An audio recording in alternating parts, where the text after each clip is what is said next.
I welcome you all to the 14th lecture in the lecture series in nonlinear dynamics.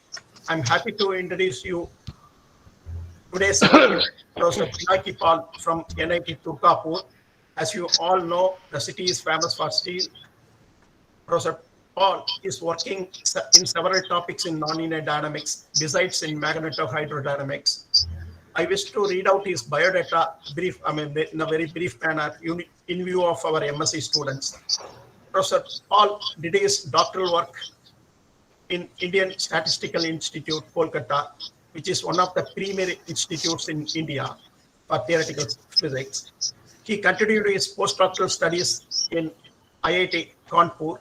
Later, he had also visited a couple of well-known institutes in France and Germany. Professor Paul had collaborated with our faculty members and a well-known person to us. So with this short introduction, now I invite Professor Paul to deliver his lecture. Over to you, Professor.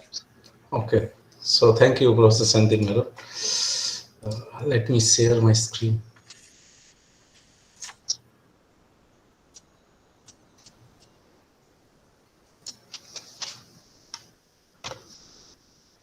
So is it visible?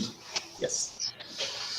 Okay, so first of all, I would like to thank the Department of Nonlinear Dynamics, Bharati Darshan University, and especially Professor Senthil Meron for giving me the opportunity to present our experience with Kuramoto model. So today I will talk about transition to synchronization in complex networks. Of course, the role of structure of the complex network as well as the dynamics of the individual nodes will also be covered in the process. Okay, so before I start, probably it would be nice if I show you some movie. Okay, so because examples of synchronization is abundant in nature. So here you can see the fireflies are flashing.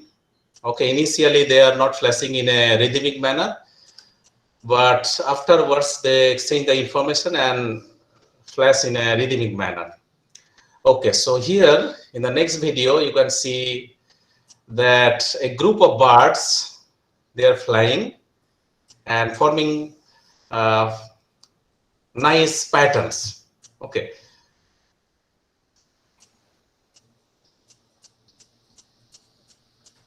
Yeah, in some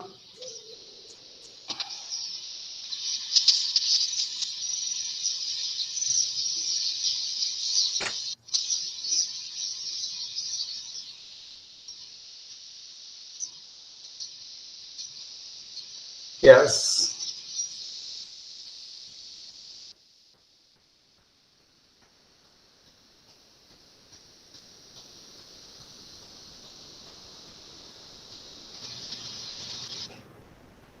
Yeah, so here is an example from the laboratory.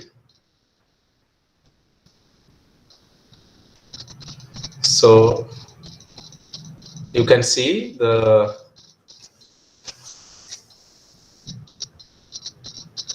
their systems are oscillating in an arbitrary manner initially, and the systems, these systems are kept on a so these are called basically metronomes, and it is kept on a bar, wooden bar, and which is also placed on these two cams, and which are moving and providing the coupling strength. And after certain time, they are moving in unison. Okay, so these are some of the examples which I wanted to show you. In fact, examples of synchronization is abundant in nature as well as in industry and in laboratory. Okay, so let me come back to the lecture. So first experimental study on synchronization was performed by Christian Huygens long ago, and this is the original picture, original figure, which is available from the from his publication. And here two clocks, pendulum clocks, are suspended from a from a ceiling, wooden ceiling, and which are placed over two chairs. And this is moving, this upper bar is moving, and he observed that after initial movements, after some time, these two clocks moves in unison. Okay, so they are moving in a certain manner, and this result he reported. And at that time, the term synchronization was not in the literature, but this is the first experimental observation on synchronization as documented in the literature. Okay, so as I shown in the video, initial video, that examples of synchronization is abundant in nature. So here there are some patterns generated by the birds, and here I have shown some picture of applauding persons initially in a stadium. If we observe carefully, initially the spectators clap in a random manner, and then they exchange information somehow, and then they clap in unison. So this is the phenomena of synchronization, and essentially this is an adjustment of rhythms of oscillating objects due to their interactions. Okay, so this is the fundamental book to start with. Okay, so if we look all these systems carefully, one thing is common. So this consists of interacting dynamical units. Okay, so each units as individual, they have their dynamics, and at the same time they are exchanging information with the nearby units. And as a result, a collective behavior is emerging in the system, in the complex system, and our objective is to study a particular type of collective behavior which is called synchronization. Okay, so some basic stuff. Adjacency matrix, if we want to model such complex system of interacting dynamical units, first of all we have to understand the structure of the system, and which is mathematically represented by graphs. Graphs are nothing but a collection of vertices and edges.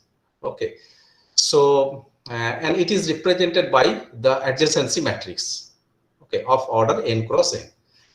And the elements, individual elements of the adjacency matrix is defined as follows. Aij will be equal to 1 if ith and jth nodes, call it node, they are connected, and if it will be 0 if they are not connected.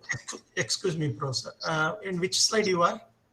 Since I am in slide number 4. No, we are seeing only slide number 2. Okay. No, actually, I am seeing slide number 4. So. Yes, I am also. Okay.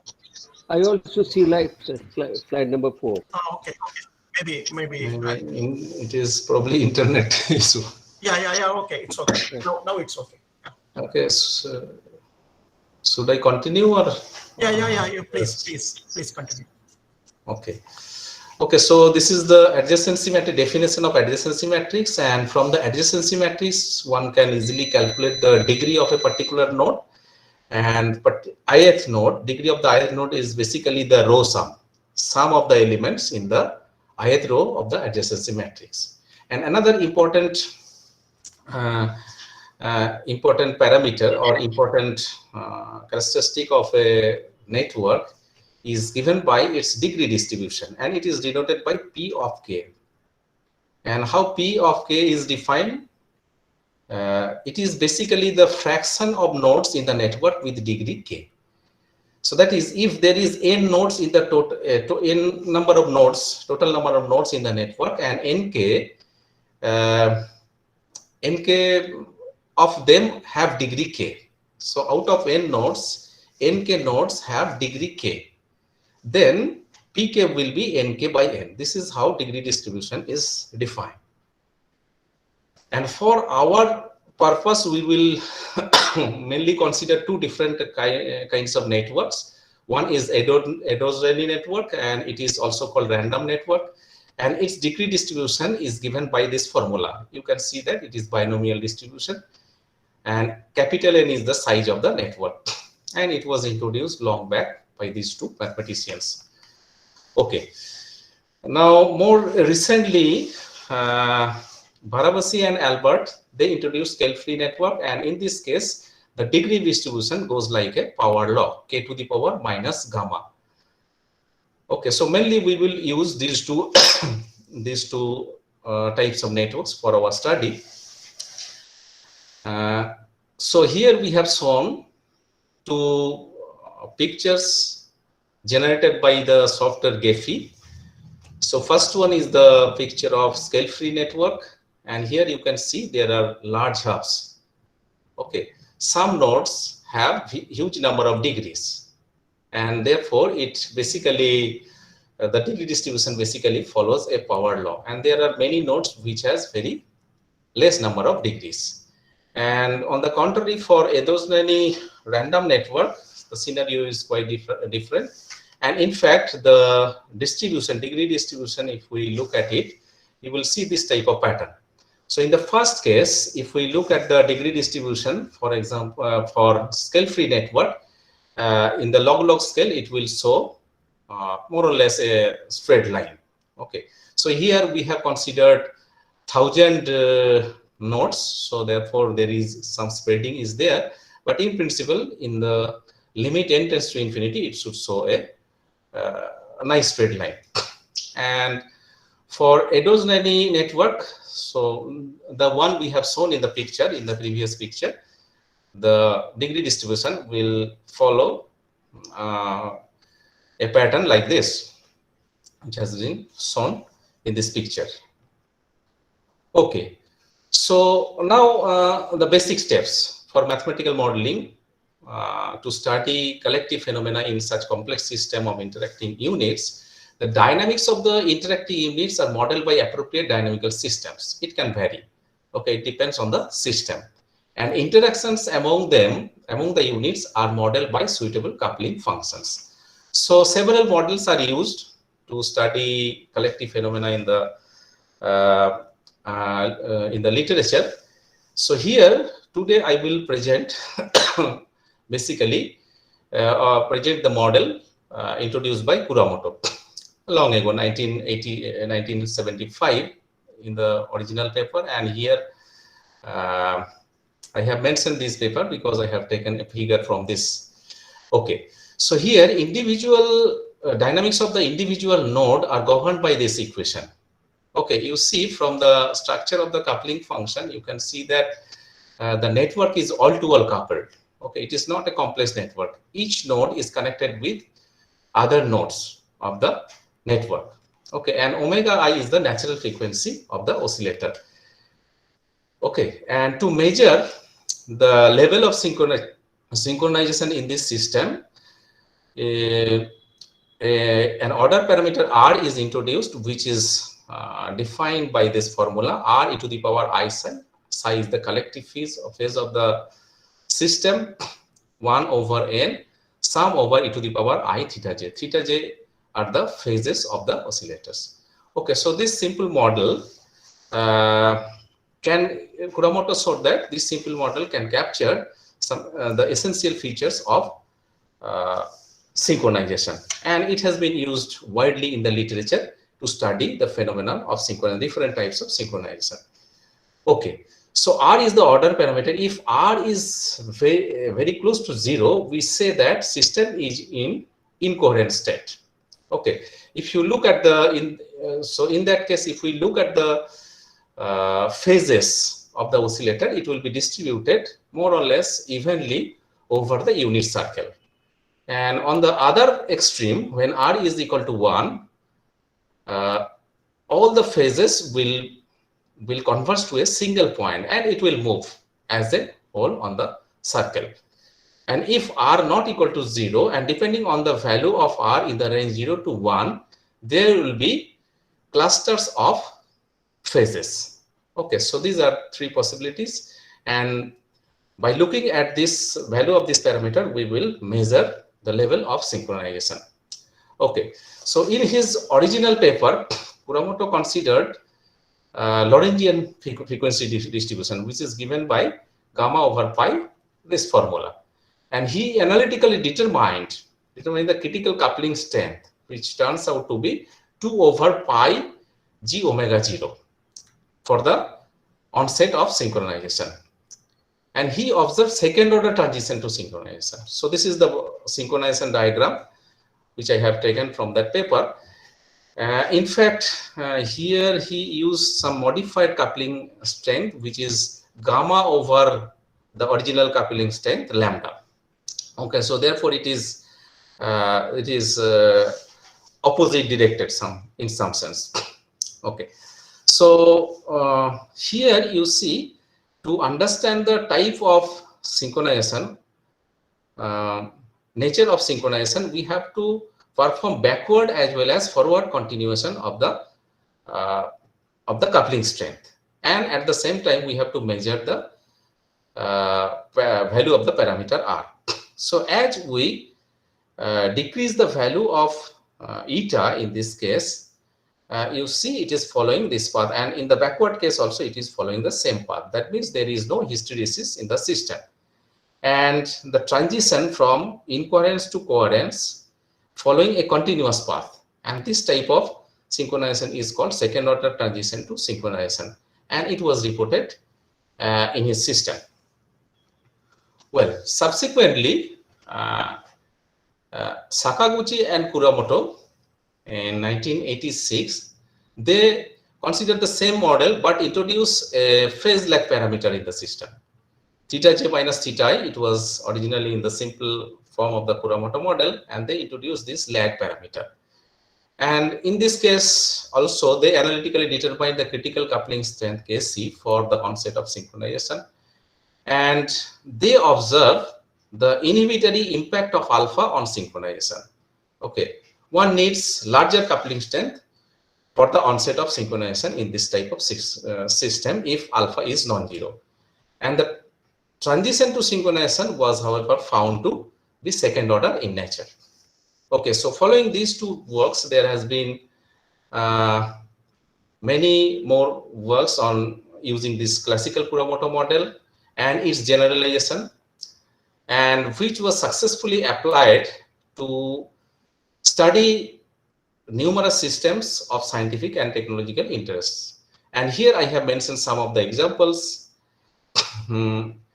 So it includes coupled reception junctions and decision making in the study of decision making in animal groups and semiconductor laser arrays, etc. And their mainly objective was to study rhythmicity and synchronization. The theoretical investigation of Kuramoto model and its generalization largely focus on the transition to synchronization in coupled networks. And most of the works considering Kuramoto model and its generalizations reported second order transition to synchronization until the important work done by Jesus et al. In 2011. So here I will show the main results from this work. In this work, they considered Kuramoto model on complex network. Okay, Kuramoto model on complex network, and they reported first order transition to synchrony or explosive synchronization. They used this name for the first time, explosive synchronization, in degree frequency correlated scale free network. So they considered omega is equal to ki. Ki is the degree of the ith node. So degree frequency correlated scale free network. So here I have taken a picture from their paper. So in first three figures A, B, C, they have plotted the order parameter as a function of the coupling strength, and both forward and backward continuation. So order parameter computed during forward and backward continuation of the coupling strength has been shown in figure A, B, C, and D.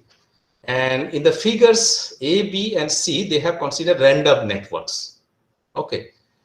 And in spite of considering degree frequency correlation in these networks, they found that while going forward and backward, in both the cases, this R is following the same path. That means there is no hysteresis in the system, and as a result, the transition to synchronization is of second order. On the other hand, for scale-free network, which has been considered in D, while going forward, they found that it is following this red line, and while coming backward or during backward continuation, it is following a different path. A hysteresis loop is created, and as a result, the transition is discontinuous in nature, and they reported first order transition to synchronization in this system. And after that, a plethora of works have been reported by the researchers, which extensively investigated both continuous as well as explosive transition to synchronization in Kuramoto model. However, the transition to synchronization in degree frequency correlated Sakaguchi-Kuramoto model on complex networks was not done. We found it from the literature. And we also found that the the phenomena of transition to synchronization in partially degree frequency correlated Kuramoto Sakaguchi model is also not done. And from there, we also noted that there is no mathematical framework to achieve perfect synchronization in Sakaguchi-Kuramoto model on complex network, both in single layer as well as in multiplex. So therefore, we focused on these issues to work on this, on the phenomena of transition to synchrony. So first of all, we have considered Sakaguchi-Kuramoto model on a complex network. One can see this AIJ, the involvement of AIJ. That means we are considering the complex network, and it is basically the ijth element of the adjacency matrix of the underlying network, and alpha is the phase lag. And frequency Wi we considered as Ki. Ki is the degree of the kth node. Okay, first we considered scale-free network, scale-free network with gamma is equal to 2.8 and average degree is equal to 3, and perform numerical simulation. And from the numerical simulation, for alpha equal to 0, we found, as reported in the PRL paper by Jesus et al., the first order transition to synchronization. As we increase alpha, we find that the width of the hysteresis loop is gradually reduced, and for a critical, after a critical value of alpha, the transition becomes second order. There is no first order transition in the system beyond a critical alpha. So this is we found that this is very interesting, and we try to analyze it analytically. And in that purpose, we considered the thermodynamic limit. That means n tends to infinity, and we also considered annealed approximation, which approximate Aij, ijth element of the adjacency matrix by this formula, and it holds for very large n. And using these approximations, we could derive a pair of self-consistent equations involving the order parameter of the system, small r, one can see in the second equation, and the group angular frequency of the system. And then for simplicity, we introduced another parameter, another variable, lambda r is equal to x. R is the order parameter and lambda is the coupling strength of the system. And in terms of x, we could write the second equation as this.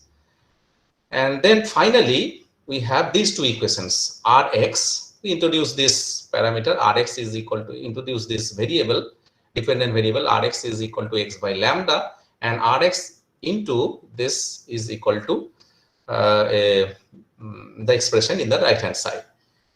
And how to find R, the order parameter R for a given network and for a given coupling strength.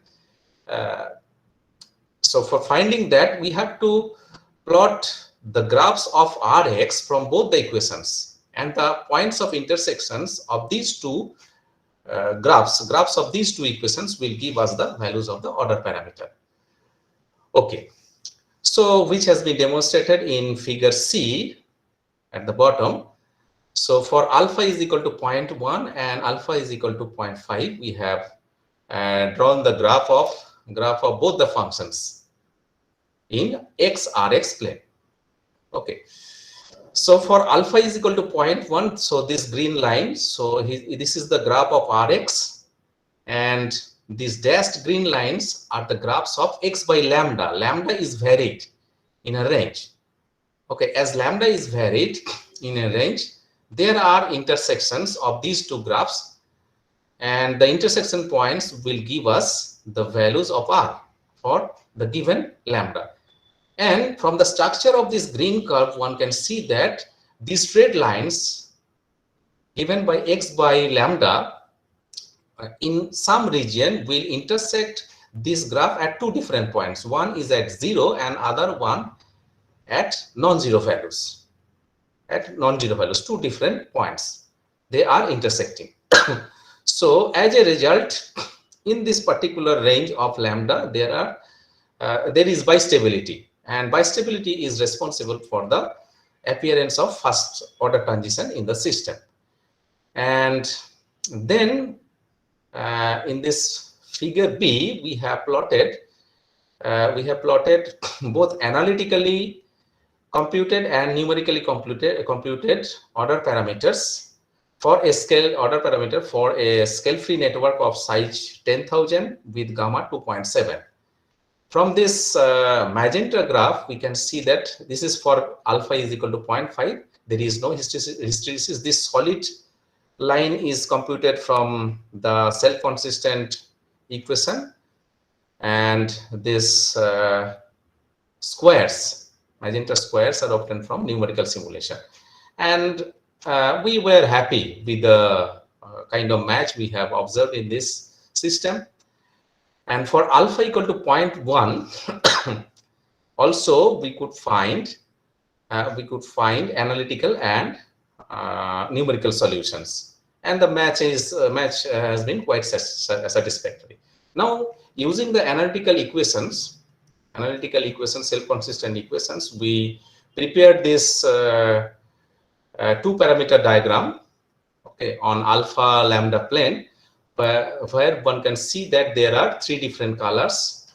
So the cyan region stands for the incoherent region, where R is very close to 0, and this greenish region 3, is the coherent region, where R is close to 1, and this red region corresponds to the first order transition, where there is hysteresis. And from this graph, we can see that around 0.3, this hysteresis region, this first order transition is shut down. Okay, so these solid lines, boundary lines, are computed from the analytical equations, and these triangles, these blue triangles and these yellow dots are computed numerically. So here from this diagram, we can see that this match is quite satisfactory. Okay. And we perform the same experiment with different kinds of networks. Scale-free network with gamma 3 point greater than 3. Normally, one does not observe first order transition for this kind of networks. And in analytical calculation also, we found that there is no hysteresis in the system. As a result, transition to synchronization is of second order.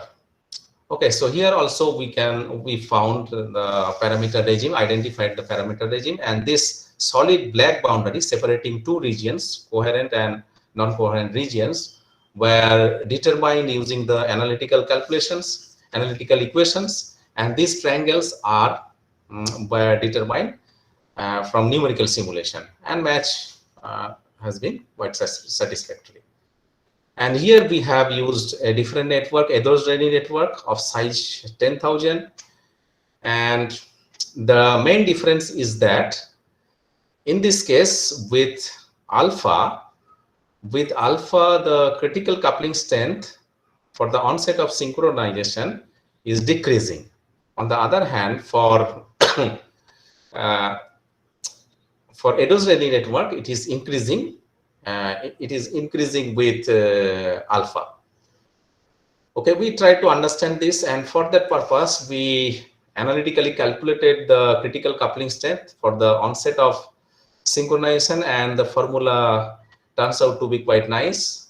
At least it appeared to be nice to us. And the critical group angular velocity can be determined from this equation. From this expression also, it is difficult to understand why for a scale-free network it is decreasing with alpha.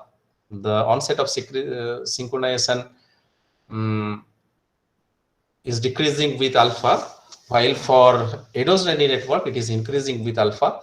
But what one can say from this expression that it has a joint influence on the parameters alpha and omega c, and this omega c, this p omega c for scale-free network turns out to be k to the power minus around 3, k to the power minus around 3, and it has some positive impact, in some sense, some positive impact on this lambda c, probably. But we don't have a complete understanding about this behavior in the critical coupling strength.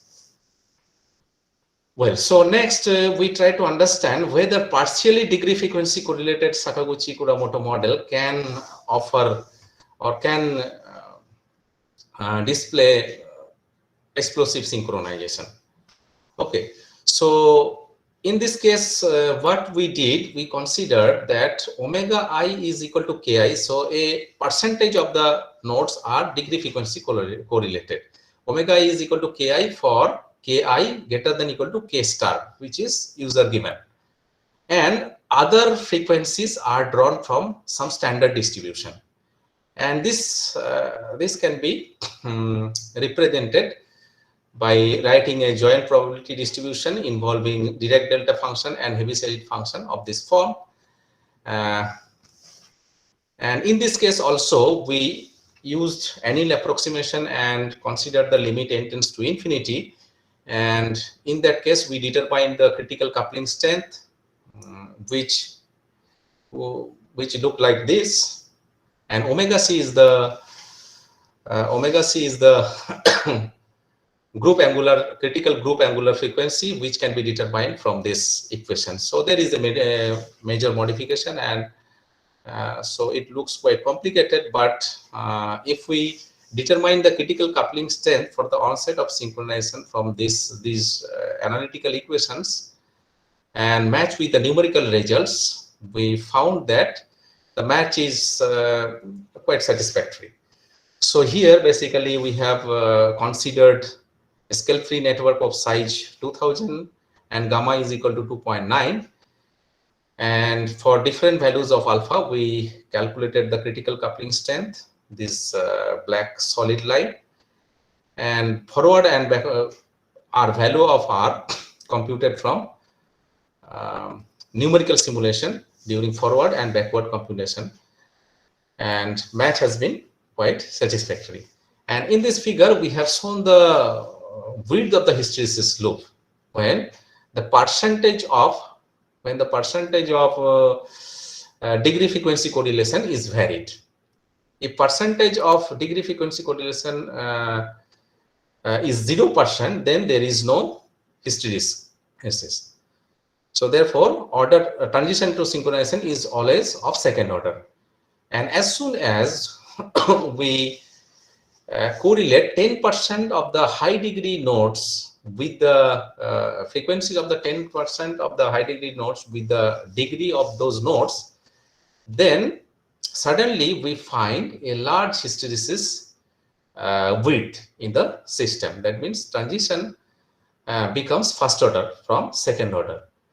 And the variation of the hysteresis widths have been shown for different percentages of the correlation are shown in this figure. Okay, so one thing is very interesting to note over here that 100% compared to 100% correlation, prominent explosive synchronization can be found with less degree frequency correlation. So that is apparent from this figure. Well, so then we consider different kinds of networks.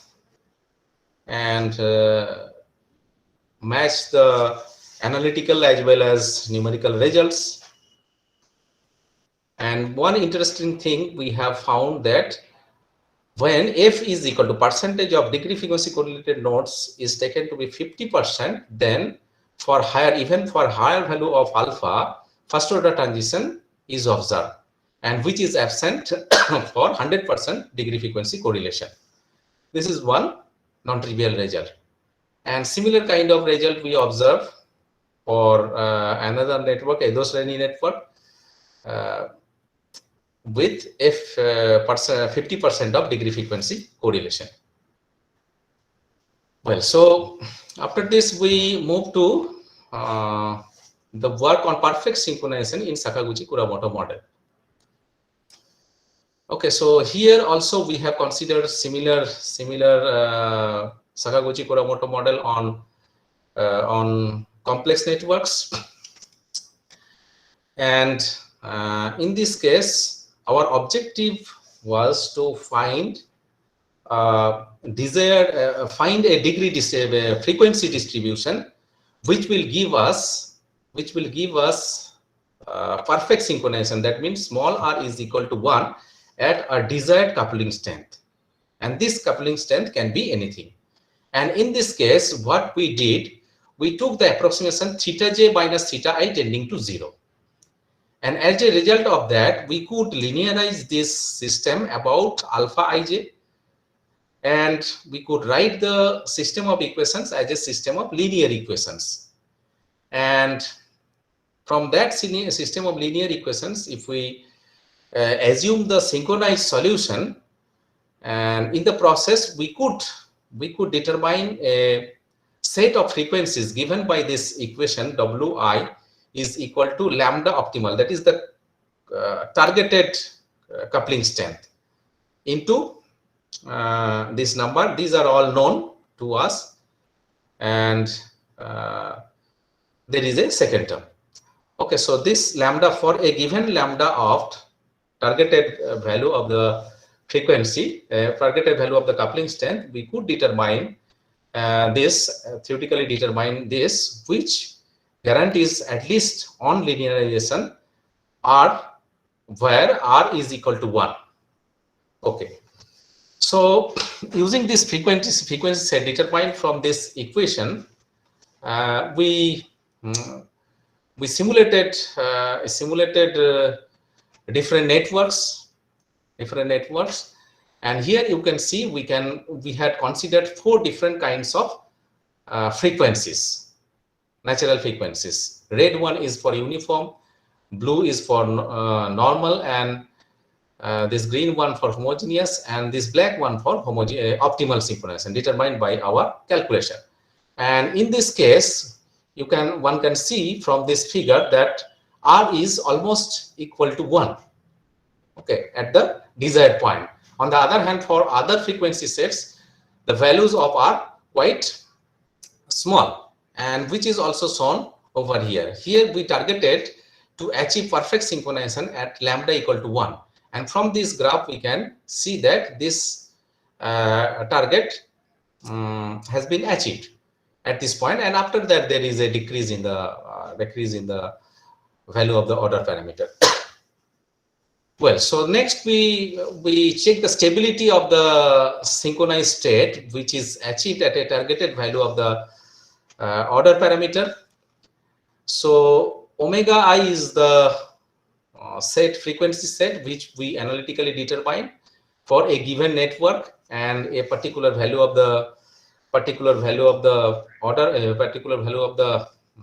coupling strength, plus we have perturbed it with this term delta omega I. So the delta omega I has been taken from this normal distribution, and so this is a kind of introduction of noise in the frequency set. And if we introduce this notation rho is equal to 1 minus r, which is called the measure for the loss of synchronization, and through some analytical calculation we determine a law, analytical formula rho, which is approximately equal to sigma square. Sigma is this standard deviation of the normal distribution. And then we numerically checked whether this is indeed true or not. And we found that as we vary sigma in this range 10 to the power minus 3 to 1, so it is following this perfect analytical law sigma square. And after that, there is a deviation, natural deviation in the loss of synchronization. Well, so we have further tested the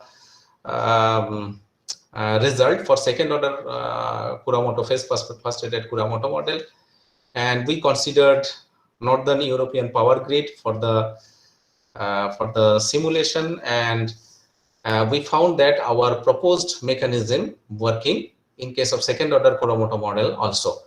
And in this case also, we could find this analytical law where loss of synchronization is scaling like sigma square. Well, so next we check the robustness of the desired frequency of the determined frequency by perturbing the network. So first, let us suppose A gives us the network which is given, and for this network we have designed a frequency to achieve perfect synchronization at a particular value of the coupling strength.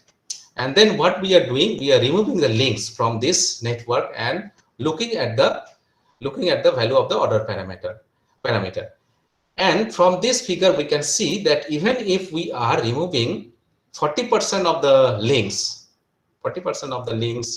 okay, so in the 40% of the links, still we are finding very high value of the order parameter, so around above 0.9. So therefore the design frequency is quite robust in nature. Well, so here we have demonstrated the same phenomena for different values of the order parameter, different values of the frustration parameter, and here we have targeted to design the frequency to get optimal synchronization or perfect synchronization at lambda equal to 0.5, and we found that even for very high values of alpha, we are getting exactly one value order parameter is exactly equal to 1. Well, so here also we have analytically determined the critical coupling strength in terms of cell-consistent equations, and we found that the determined analytical equations, we found that the critical coupling strength determined from the analytical equations are quite nicely matching with the numerical simulation results. Well, next we have considered, instead of single layer complex networks, we have considered multiplex networks consisting of 2 layers. Multiplex networks, this is the schematic diagram, consist of same number of nodes in a particular layer, and each node is connected with the same node of the other layer. Each node of one layer is connected with the same node of the other layer.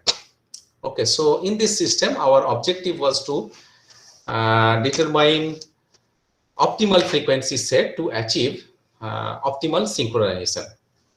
Okay, so this is the mathematical equation for each layers. For layer 1 is the equation, and the second term is for interlayer coupling, used for interlayer coupling. And we have used 2 different order parameters. One is for individual layer, and the other one is for global synchronization, second one. Okay, so using similar kind of approach, considering the limit theta j minus theta I tending to 0, we could also determine 2 frequency sets depend for a given network and values of the coupling strength. And here the forms of the frequency sets are quite complicated. These L's are the Laplacians of the individual layers, and this Vn is the eigenvector associated with the Laplacian, associated with the Laplacian matrix. Okay. So these are the optimal frequency set, and for perfect synchronization, for which we want to get perfect synchronization at lambda equal to lambda p, we have to choose this frequencies for individual layers in layer 1 and layer 2. And here we have shown the numerical result. In this case, we have not considered any frustration in both the layers. Okay, and we have plotted different order parameters. So order parameters for individual layers as well as the global order parameter. R is the global order parameter, and R1, R2 order parameters for the individual layers. And three different frequency sets have been used over here: Lorentzian uniform and the optimal frequency we have determined from our analytical calculation. And from this figure, we can see that from the proposed frequency set, the level of synchronization is quite high compared to other standard frequency distributions. And here we have shown the frequency distribution, analytically determined frequency distribution, and surprisingly, in the absence of any phase frustration, they are showing bimodal nature. But why? So the cause of this bimodal nature is not still not clear to us, but this is what we have found. And next we have considered alpha is equal to 0.2. Alpha means phase frustration in the first layer, and beta is equal to 0.3. This is the phase frustration in the second layer. In this case also, we have found a high level of synchronization using the proposed frequency set. Next, we have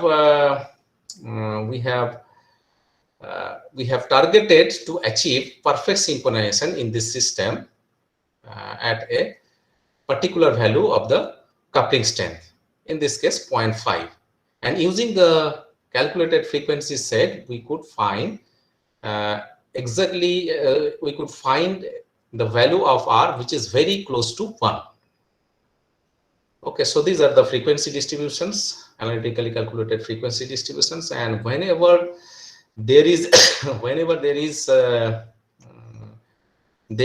phase frustration in both the layers, we observe that this frequency distribution lost its bimodal nature. Instead of that, more or less it shows unimodal nature in the frequency distribution. Okay, so next we studied explosive synchronization in frustrated multiplex networks, and for that purpose we have considered adaptive model. If you look, these are the mathematical equations. Two layers we have considered in the system.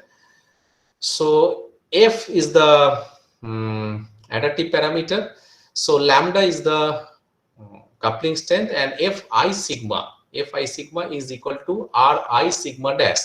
That means locally, this is the local order parameter. So Ri is defined by this formula. Okay, so we can see. So if Ri is adaptively fed in this Ri of layer 2 is adaptively fed in the ith equation of the first layer, or vice versa, then we observe an interesting scenario, so which is shown over here. So first, in the first column, so first row is for first layer and second row is for second layer. So in the first column, there is no interlayer connection. Okay, so in the first layer, we have considered heterogeneous network, random network, and it is known that in random network there is explosive synchronization in the system with the kind of coupling we have considered over here. But in the second layer, we have considered scale-free network of same size, 2000. Okay, but there is no explosive synchronization. Okay, so both forward and backward continuations follow the same path. Now, as we introduce the interlayer coupling and connect both the layers, by introducing the interlayer coupling, then explosive synchronization is induced in the second layer. Okay, originally there was no explosive synchronization in the second layer, but due to the multi-layer nature of the network, due to the introduction of the multi-layer architecture, explosive synchronization is induced in the second layer as well. So next we considered the forward critical coupling. Critical coupling for forward transition analytically, this is the compact form, and self-consistent equations for determining collective frequencies for individual layers. And then so using the analytical equations, we have determined the forward coupling critical coupling boundary in these two parameter space for different networks. Both in the presence as well as in the absence of interlayer interactions. And we found that this analytically determined boundaries are satisfactorily matching with the numerically determined boundaries. Okay.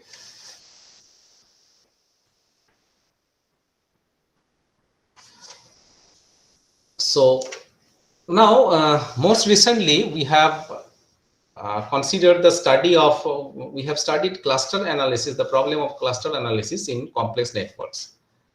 Okay. So in the existing method for the cluster analysis, the procedure is as follows. First of all, we have to determine the symmetry group of the network. So how to determine the symmetry group of the network? Suppose we have n nodes in a particular network, and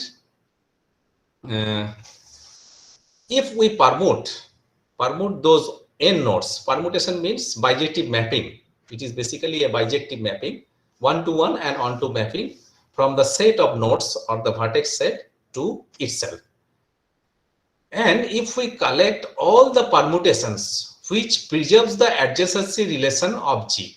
Adjacency relation means in terms of matrix, if A is the adjacency matrix of the system, then corresponding to this mapping permutation, one can easily determine the permutation matrix P.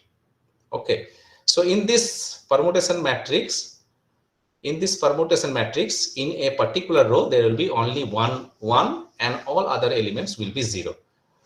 Okay, so if this particular matrix P associated with this permutation follows the relation PA P inverse is equal to A, then that bijection or that mapping is collected. And if you collect all such permutations, note that if there is capital N number of nodes in the network, then in principle there are n factorial number of permutations. And out of those permutations, we have to identify only such permutations for which the matrix P, associated matrix P, satisfy this relation. And it can be shown that the collection of all such P's forms a group with respect to matrix multiplication. Okay. Alternatively, one can say that the permutations pi, corresponding permutation pi, will also form a group with respect to the composition of mappings. Okay, so both are equivalent. Okay, so we will talk in terms of the matrix. Okay, so first of all, to identify the clusters, orbital clusters rather, to be more specific, we have to first identify the symmetry group of a network. And if n is very large, the task is non-trivial. One can easily see, because we have to deal with factorial n number of permutations. And out of those factorial n number of permutations, we have to identify the right ones to form the symmetry groups. Okay, so once the symmetric group is formed, then what we have to do, we have to look at the action. We have to look at the action of the symmetric group elements on the sequence of nodes, number like 1 to n, 1, 2, 3, 4, 5, 6, n. We have to look at the action of the symmetric group elements. And in the process, if we are able to identify, are able to partition the set of nodes in such a way that under the action of the each permutations, the nodes within the partition, within a particular partition, will change within that group. It will not come out of that group under the action of any element of the symmetry group. So that way one can determine the orbital clusters. And the theory we have mentioned has been demonstrated using a very simple network. So let us consider this network consisting of 7 nodes. Okay, and therefore there are factorial 7 number of permutations on this set consisting of these 7 nodes marked as 1, 2, 3, 4, 5, 6, 7, and out of those many permutations, we have considered 3 permutations, and identity permutation is the will trivially be a member of the group.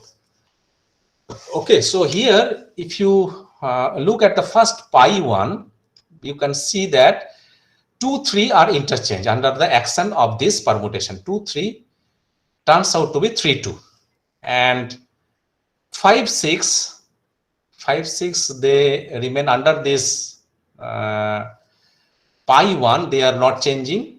4, 7 they are also not changing. So under the action of pi 1, only 3, 4 are changing. And there is another permutation pi 2, under this 2, 3 they are not changing, but 4, 7 they are changing, and 6, 5 they are also changing. Okay, but they are not coming out of the partitions. So here 2, 3 can be considered as one partition, 4, 7 is another partition, 5, 6 another partition, and 1 is an is a singleton set. It is in a singleton set. So that is in another partition. So therefore in this group we have identified that there are 4 permutations, including the identity permutation. So therefore, same task has been done for this network. So now we are using these 2 networks. We are forming a multi-layer network. So for this multi-layer network, how to define the symmetry group? The procedure is as follows. Suppose we have m number of layers. Okay, so for each layer, when there is no connection, we have the symmetric groups, and in symmetric groups we have the permutations. We have the permutation matrices, different permutation matrices, and from the sets, from the groups of the individual layers, we will collect the matrices P1, P2, Pm in that way, and we will put those matrices in the diagonal blocks of a larger matrix, and in all other blocks we will put 0. Okay, so in the process we can determine the matrices P. Now this P will not be, in general, will not be a member of the symmetric group associated with the multi-layer network. So one additional criterion has to be satisfied by these P's, these permutation matrices of the individual layers. Okay, so these individual matrices have to satisfy the consistency relation P sigma. P sigma means permutation matrix associated with the layer sigma with the matrix A sigma sigma dash. This is the adjacency matrix of the multi-layer network.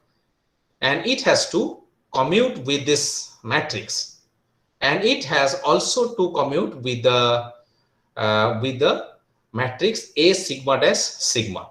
So if this happens, if this is true for all the layers, then only we can take that P, which is in this form, in the symmetry group of the multilayer network.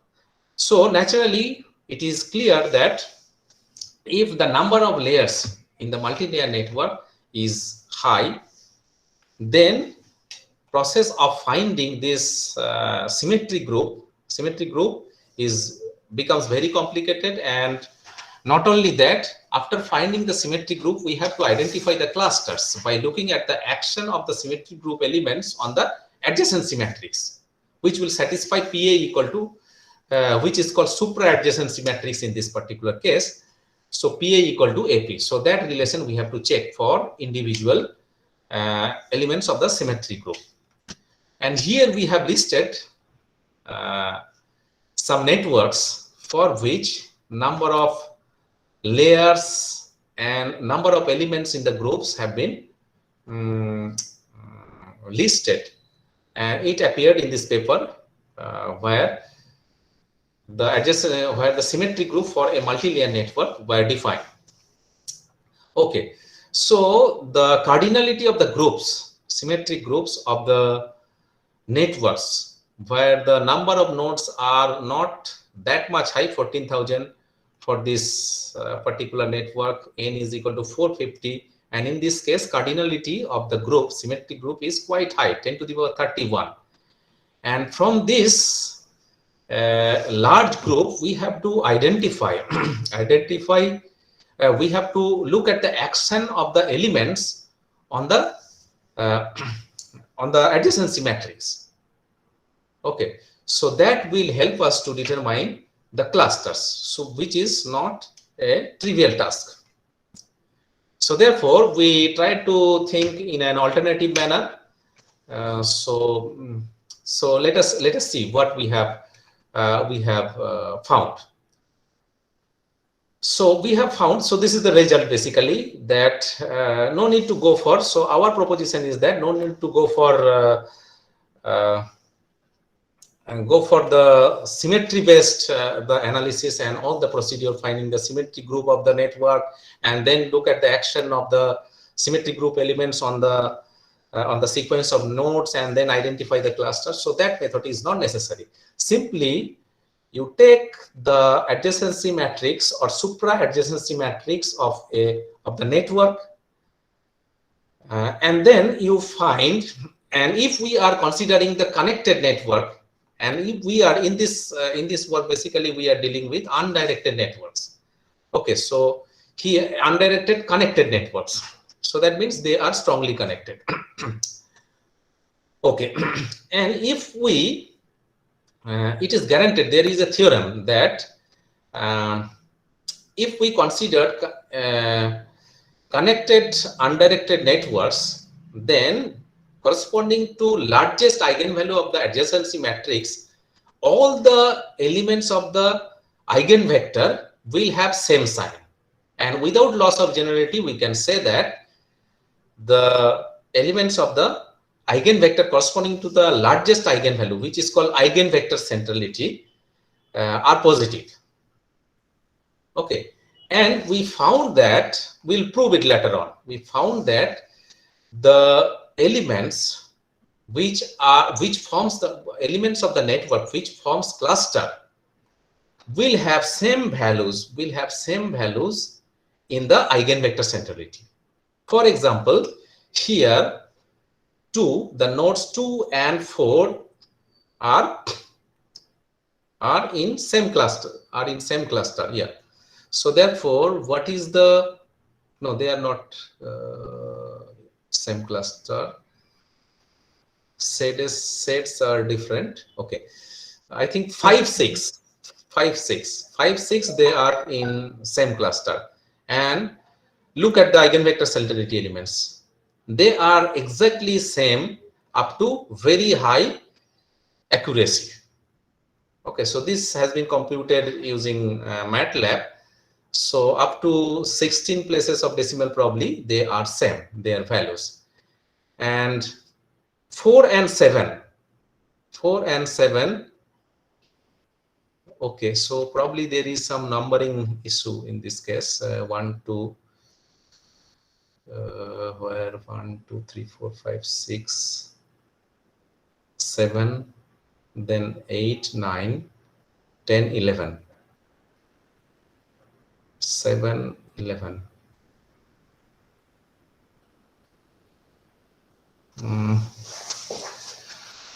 This is 5 6 and 4 7 4 7. This is equal. Yeah, so only 2 clusters are there, and then red one is 4 7. The last four columns are for your lower. Yeah. Yeah, so last 4 columns are for lower layer actually. Yeah, bottom layer. Yeah, bottom layer, and 2 and 4 they are having same values in the eigenvector centrality. Yeah, so this was an interesting observation, and this we observed from numerical simulation, and then we went on to prove the result. Okay, so proof is very simple.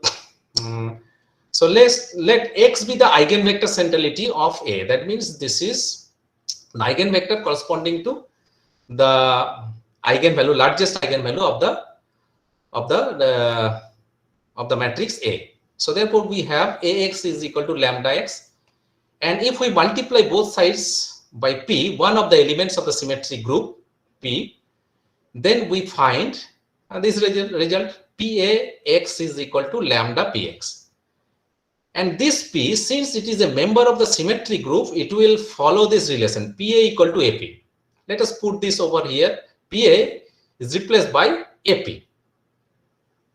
And then we have this relation. And if we look at this relation very carefully, we find that it can be written as AY is equal to lambda MY. Lambda MY. Lambda M is the highest eigenvalue of the matrix. And this set, so therefore X and Y, they are eigenvectors corresponding to the same eigenvalue. Therefore, they are linearly dependent.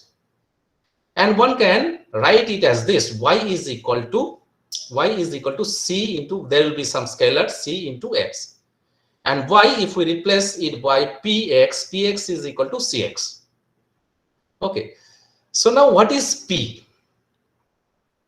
Let us look at the definition of P. P is the permutation matrix. So what it does, if we act this P on a vector, it basically interchanges the positions of the elements of the vector X. So this is the role of P in the process. Okay, so therefore, if they are to be, Y and X are to be linearly dependent, then C must be 1. Value of C must be 1. Therefore, we have Px is equal to X. Px is equal to X. Note that this X is the eigenvector centrality, that is the eigenvector corresponding to the largest eigenvalue lambda M of the matrix. And now there is a theorem called Perron-Frobenius theorem, by which it is guaranteed that the elements of X without loss of generality can be assumed to be all positive. Now once again look at this P. So what this P does, this P basically, if it acts on the entire column of vertices, it just changes the positions of the different vertices. And this Px equal to X, this can occur only when there are same values in the corresponding positions. Otherwise, it is not possible.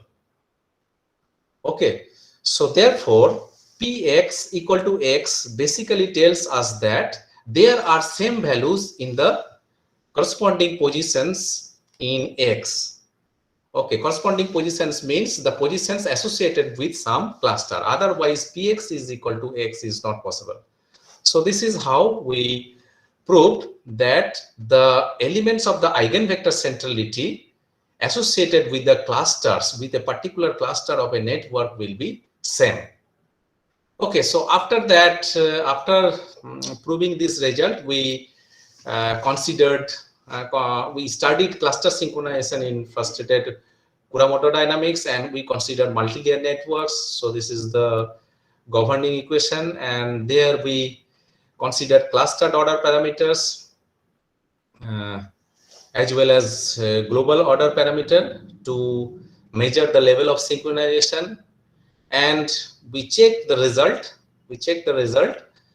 Through numerical simulation, and we also consider perform master stability analysis as a standard procedure to check the level of cluster synchronization, stability of the cluster synchronization.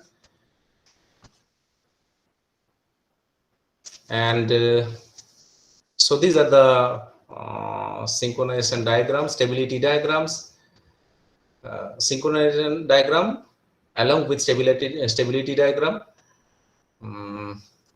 And we can find that the cluster synchronization achieved in the system, in the multi-layer networks, are stable in nature. So from the negative values of the transverse Lyapunov exponents computed for the system. And for further demonstration, we had calculated, we had considered different synthetic networks, and determine the clusters from the eigenvector centrality, and the clusters determined from the eigenvector centrality are represented with different colors. And then we studied cluster synchronization in an appropriate parameter range, and we found that the clusters determined from the proposed theory and the numerical simulation results are consistent. Well, so in summary, we can see that we can say that Sakaguchi-Kuramoto model can provide a convenient mathematical framework for investigating the phenomena of synchronization, and the simplicity and mathematical accessibility of the model gives us the opportunity to do some analytical work. In fact, this was my primary interest. Since I am in the mathematics department, I found that I could do some mathematics. Okay, and we have also found that the structures of the individual structures of the network, as well as the dynamics of the individual nodes of the complex network, play an important role in determining the type of synchronization or type of transition to synchronization in the network. And we have also observed and demonstrated through our work that the phase frustration in Sakaguchi-Kuramoto model in complex networks in general opposes synchronization. But however, one can design some special frequency sets to achieve perfect synchronization at a targeted value of the coupling strength, even not only in single layer the complex networks, but in multi-layer complex networks. And we also found that adaptive coupling can induce explosive synchronization in a particular layer of a multiplex network, even in presence of high phase frustration. Okay, so finally, the eigenvector centrality of the adjacency matrix has direct connection. We have established that direct connection with the orbital clusters of a network. Well, some of the possible areas where we can work, in fact, we are thinking to work, that investigation of cluster synchronization in neuronal networks using the proposed new cluster analysis method based on eigenvector centrality. And we can also think of reconstructing a complex network for restoration of a desired set of clusters in the network. And study of transition to synchronization in presence of higher order interactions can also be an important area of extension. Okay, so before I conclude, I would like to acknowledge my collaborators. So Pitambor and Prosenjit, both of them are my former PhD students. Presently, they are doing postdoctoral work in State University of New York at Buffalo.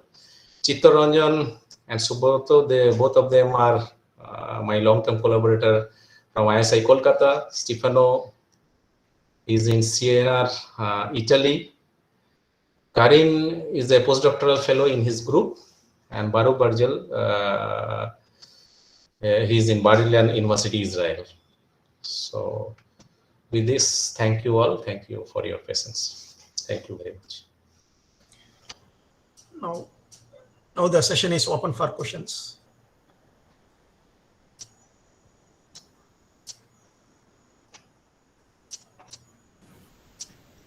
Hi, can I ask one question? Yes, yes. Hi. Sure. Yeah.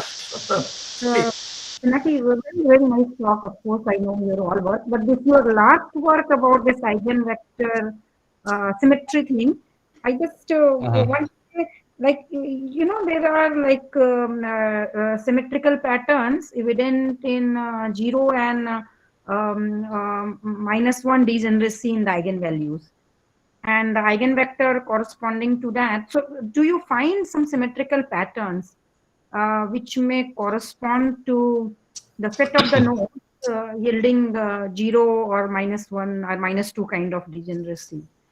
Is it because that also forms symmetries are there corresponding to those such a kind, and which can be found out using corresponding eigenvectors. So in the similar line, have you thought about, So here we have considered undirected and yeah, this is not for undirected. So here you have concentrated on the PV, largest eigenvector. yes. But the eigenvector corresponding to 0 eigenvalues, they also tell about the symmetrical pattern there in the network. So have you? No, we have not explored that aspect, but we have also looked at the other eigenvectors corresponding to different eigenvalues. There are some patterns, but as of now, we could not connect it with the cluster synchronization or other type of symmetries of the network. No, but you may look into, you can try later on. Yeah, it would be probably interesting. Yeah. Corresponding to 0 and other degenerate eigenvalues, because they have some information of symmetry in the system. Okay. Yeah, most possibly. Yeah, it would be interesting. Thank you.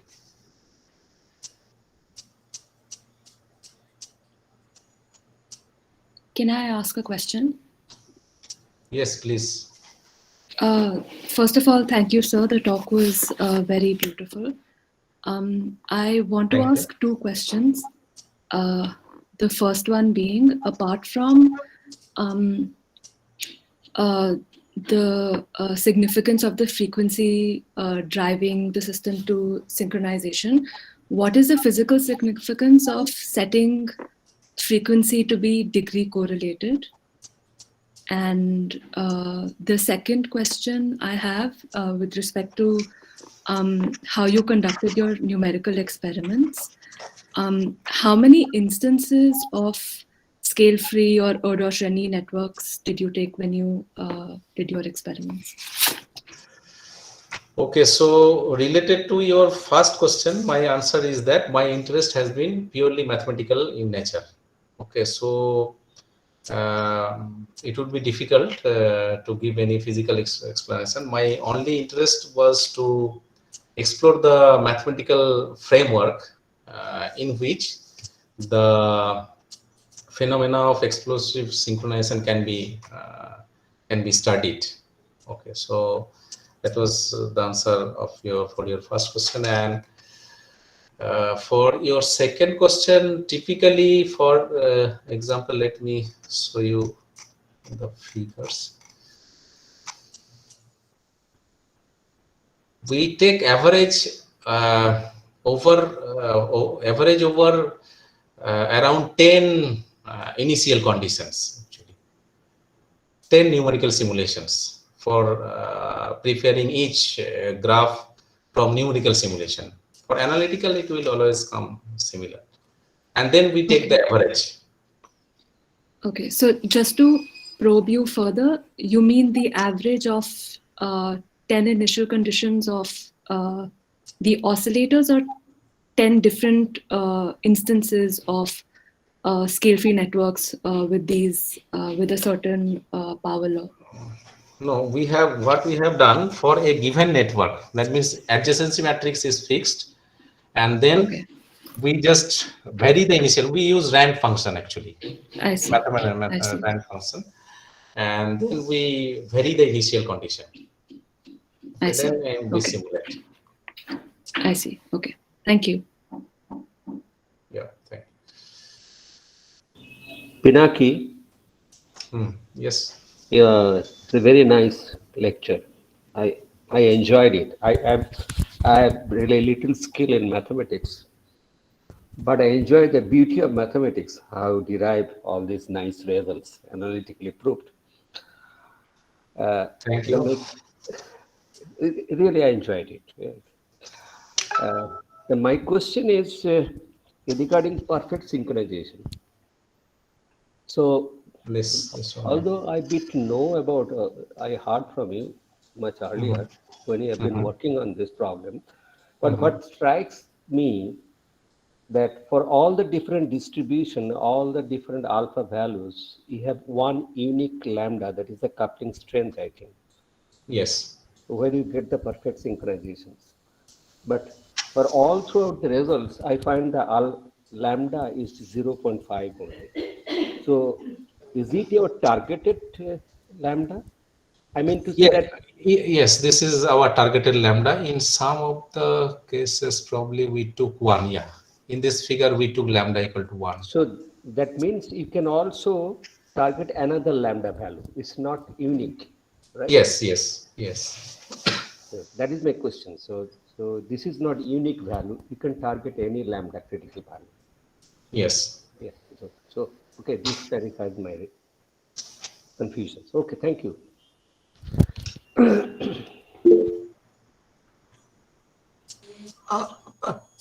Professor, you can raise your Yeah, question. Pinaki, I have a simple question. Yes, You see please. this, I am thinking it more like bosons. Suppose you have particles. If the system is permutation symmetric, in physics we encounter this bosonic system Yes. where the wave function is symmetric. In Yeah. that context, suppose if it is antisymmetric, do you see any antisymmetric things are like fermions? Do you have anything to offer on that regard? Symmetry, how this is connected with the symmetry, concepts of symmetry of bosons, I have no idea actually. Okay. But in terms of mathematics, I only understand the matrices and their things, and in terms of network, I can understand. For example, you had this P of X is equal to X. Suppose Yes. P of X is minus X. Yes. Can you, how much, can one derive? Because those are like, fermionic systems. When you exchange, you get a minus sign. Yes. But negative thing, I have to see. Actually, there are several restrictions. For example, the matrix has to be strongly connected. Actually, network has to be strongly connected. And how I will translate it in terms of other subjects, and that would be probably interesting, because somehow it will be connected with the symmetry group of the system. Okay. Sure. That is my actual intuition. Okay. Thanks. Yeah. Thank you. Dr. Paul, you have considered as complex networks essentially scale-free network and Gauss-Renali network. So, have you considered other kinds of complex networks? No, in these works we have not considered other types of networks. So, why you confine to these two networks only? Is there any simplicity or any? No specific reason. We can do actually. So what But are we all depend- what are all the other complex networks one can think of?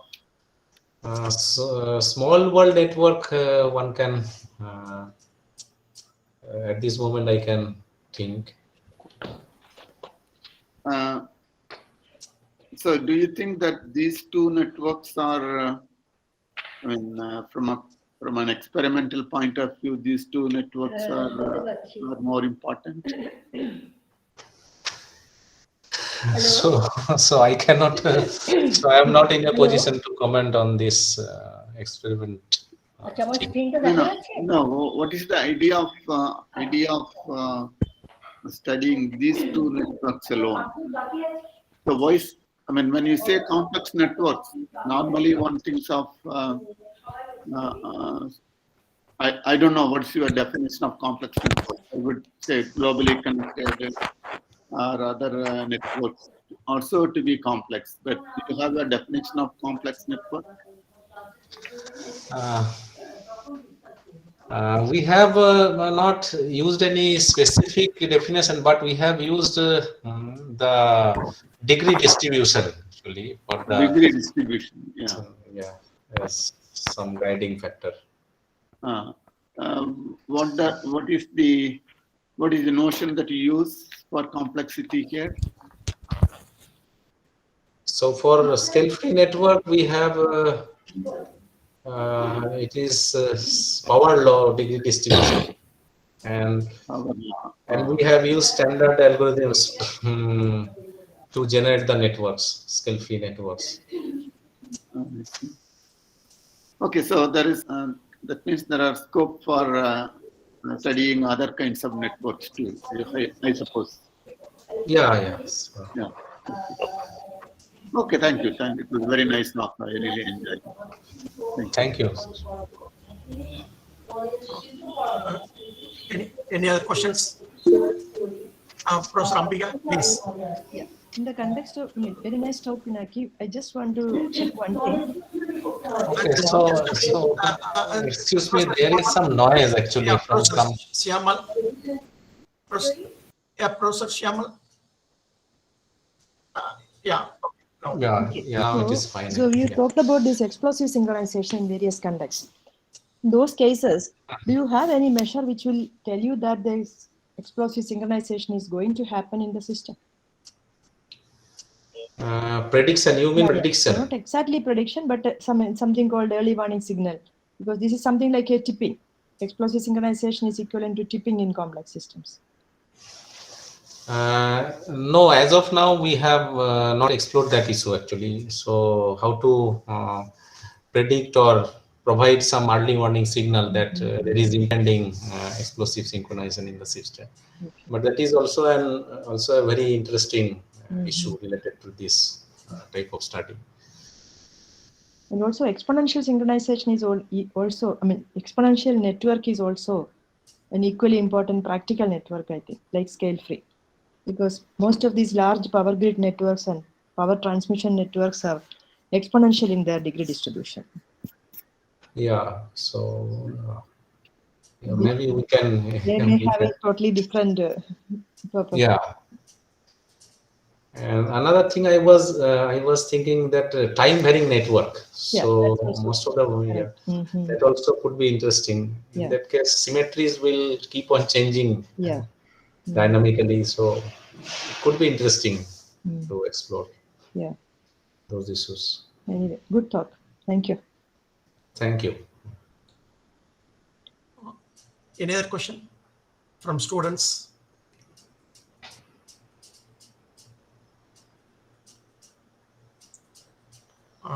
Just one small comment on Ambika's question. Ambika, there is one paper where they have tried to predict the critical coupling strength for the explosive synchronization. Maybe I see.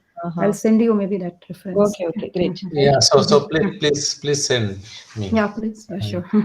Okay, thank you. I will definitely look into it. Yeah. Yeah. Okay.